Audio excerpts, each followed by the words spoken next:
Tras haber introducido a los primordiales, avanzamos en la cronología del panteón griego para llegar a la era de los titanes. Por definición, los titanes son dioses antiguos de gran tamaño. Son considerados dioses de la primera generación, los primeros dioses no primordiales del mundo. Su nacimiento fue fruto de la unión entre Gea, la tierra, y Urano, el cielo. Este matrimonio entre cielo y tierra es un hecho repetido en la mitología. La lluvia caída del cielo sobre la tierra la hace fertilizar para crear vida.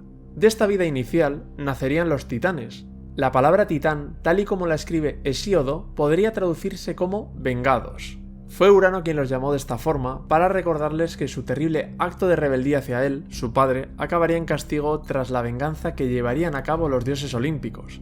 Después explicaremos cómo fue la rebelión de Crono.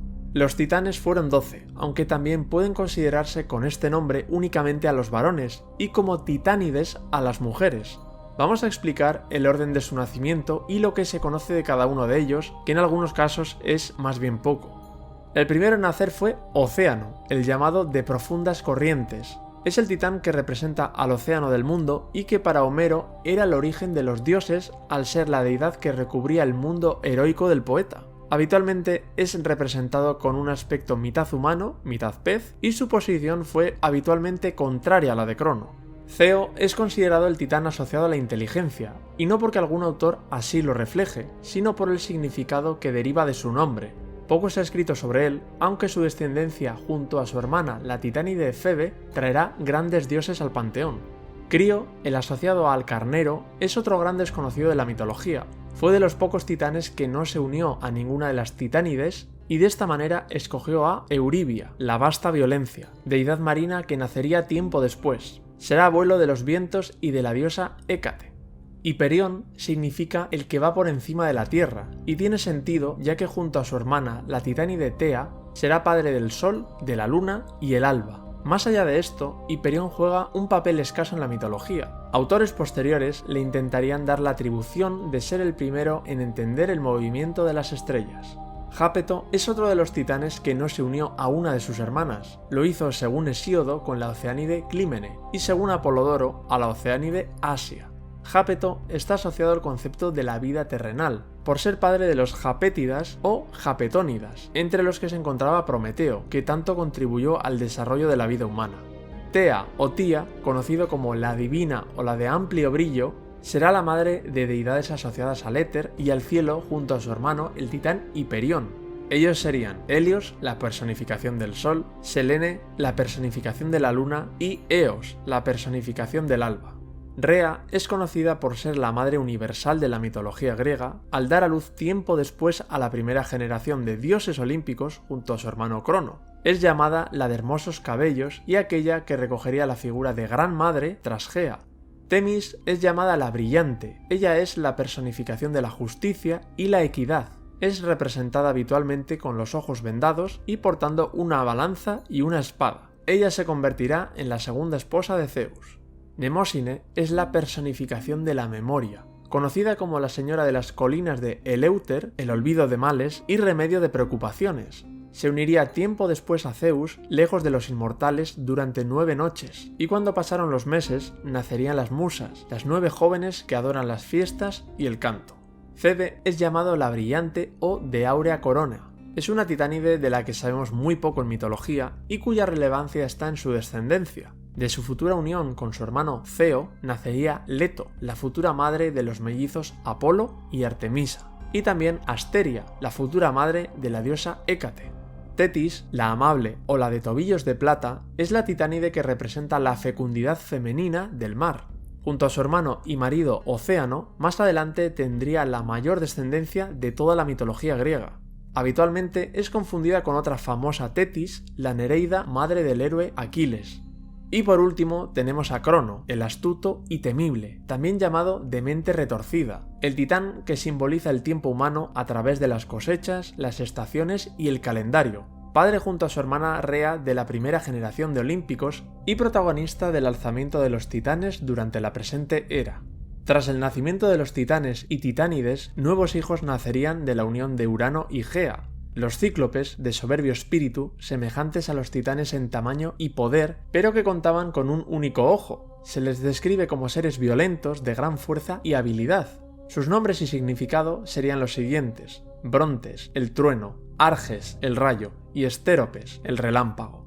Los hecatónquiros nacerían después y superarían con creces la fuerza de sus hermanos. Ellos eran Coto, Briareo y Giges, 3 seres que contaban con 100 brazos que salían de sus hombros y 50 cabezas.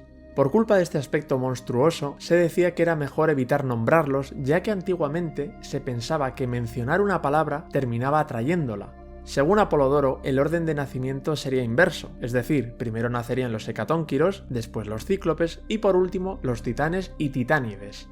Urano se irritó cuando observó el excepcional poder y estatura de los cíclopes y hecatónquiros y decidió actuar. Según la versión de Hesíodo, Gea los guardaba en su interior y cada vez que intentaban nacer, Urano bajaba para oprimirlos y mantenerlos ocultos. Esto causaba un gran dolor físico en Gea.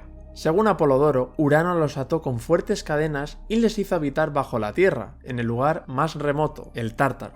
Fuese de una manera o de otra, Gea planeó vengarse y para ello convocó a los 12 titanes. Se dice que Gea les explicó su plan con gran pesar y con gran determinación. Ella sabía que debían parar a Urano por lo que había hecho, pero ninguno se atrevió, tenían miedo, y fue entonces cuando Crono, conocido por su poder y astucia, dio un paso al frente y prometió llevar a cabo la tarea. Para ello, Gea entregó a Crono el arma que había fabricado de sus entrañas a partir de un metal blanco de gran dureza, una hoz afilada de hojas dentadas. El uso de este tipo de armas, con hojas dentadas, son habituales en la mitología. Pretenden expresar el castigo que merece alguien que ha contrariado las leyes naturales, es decir, que pretende evitar el desarrollo de algo que debía suceder. Otras hojas dentadas famosas fueron la que utilizó Perseo para decapitar a Medusa, la usada por Iolao cuando ayudó a Heracles en el enfrentamiento con la Hidra de Lerna, y la que empuñó Hermes para acabar con el monstruo Argos, de 100 ojos. De esta manera, Crono, armado, fue escondido por Gea en sus entrañas, esperando la ocasión. Esta llegó al caer la noche, como símbolo de lo triste y en contraposición al día asociada a Zeus. Urano apareció y se posó por completo sobre Gea para unirse a ella. Fue entonces cuando Crono salió, lo sostuvo con su mano izquierda y con la derecha empuñó la hoz para cortarle los genitales y lanzarlos hacia atrás. El hecho de que sea hacia atrás es interpretado por algunos autores como una referencia a dejar atrás algo que no se desea que vuelva a crear problemas en el futuro. En otros relatos también tiene importancia, como cuando Orfeo no debía mirar atrás para no perder a Eurídice mientras abandonaban el inframundo. Según Apolodoro, todos los titanes, a excepción de Océano, atacarían a Urano, y según otras fuentes que no pertenecen al periodo clásico, existe la creencia que Jápeto, al oeste, donde Atlas cumple su tarea, Ceo al norte, Crío al sur, cerca de la constelación del Carnero, e Hiperión al este, desde donde comienza el amanecer, sostuvieron a Urano para que Crono lograse castrarlo. La sangre de Urano derramada sobre Gea le haría engendrar un año después a una nueva descendencia, que varía según el autor. Hesíodo y Apolodoro coinciden en el nacimiento de las Erinias, las personificaciones femeninas de la venganza. Ellas eran 3. Alecto, la implacable, aquella que castigaba los delitos morales como la ira o la soberbia. Megara, la celosa, la que castigaba los delitos de infidelidad. Y Tisífone, la vengadora, la que castigaba delitos de sangre. Después, y solamente para Hesíodo, de esta sangre nacerían las ninfas del bosque conocidas como Melías y los altos gigantes conocidos por sus resplandecientes armas. Pero estos gigantes no emprenderían ninguna guerra contra los dioses olímpicos, ya que para Hesíodo no existe la gigantomaquia.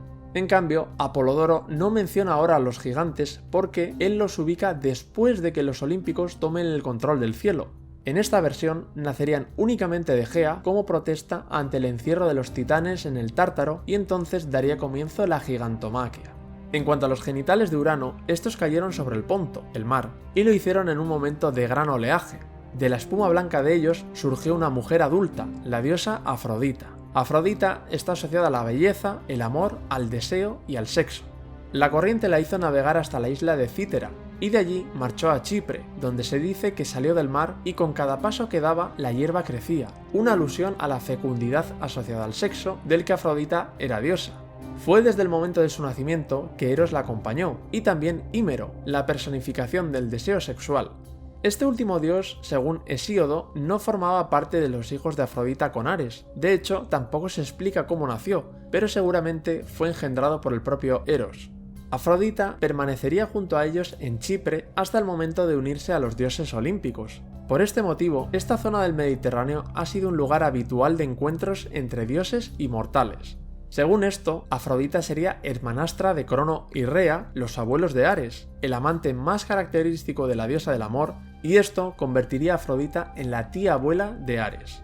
Según Homero, Afrodita sería hija de Zeus y Dione, una deidad femenina confusa, ya que, según el autor, podría ser otra titánide, una oceánide o una deidad independiente. Otros incluso hablan de Dione como la versión femenina del propio Zeus. Dado que el término griego afros significa espuma, podemos considerar la versión de su nacimiento de Urano como la más veraz. Tras la victoria de Crono, Urano perdería su reinado y se replegaría, consolidándose la era de los titanes. Hesíodo cuenta que una vez en el poder, Crono se olvidaría de sus hermanos, los cíclopes y hecatónquiros, dejándolos en el Tártaro, mientras que Apolodoro cuenta que Crono los liberaría para que estos lo encumbrasen como nuevo gobernante y después, nuevamente, los encadenaría y devolvería al Tártaro. De esta manera se consolidaría la era de los titanes, donde Crono tomaría por esposa a su hermana, la titánide Rea, y gobernaría sobre los dioses. La próxima era verá el nacimiento de todo tipo de bestias, monstruos e hijos de la noche, pero eso lo deconstruiremos en otro vídeo. Gracias a todos por estar ahí, por apoyar este contenido con una suscripción, un like o un comentario. Nos vemos muy pronto.